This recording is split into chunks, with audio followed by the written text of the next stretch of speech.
يا ترى ليه الخلفية ورايا فاضية كده؟ يلا بينا نعرف.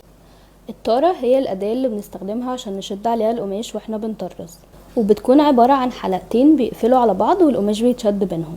أول نوع معانا وهو أشهر نوع في الطارات هي الطارات الخشب، وهي بالنسبة لي أحسن نوع لأنها بتيجي في مقاسات كتيرة قوي، من أول مقاس 9 سنتي لحد مقاس 45 سنتي. الطارات الخشب مناسبة لكل أنواع القماش، وبيكون فيها قفل عشان نقدر نقفل منه على القماش.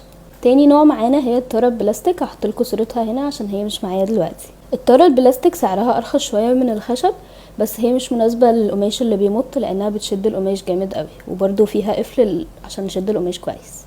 عيب كمان في الطارة البلاستيك ان الوانها غالبا بتكون فاقعة، فمش دايما بتكون مناسبة للتصاميم وبنحتاج نغطيها بستان. تالت نوع معانا هي الطارات السيليكون، وبتكون عبارة عن حلقتين، حلقة بلاستيك وفوقيها حلقة سيليكون طرية بتقفل بيها على التانية.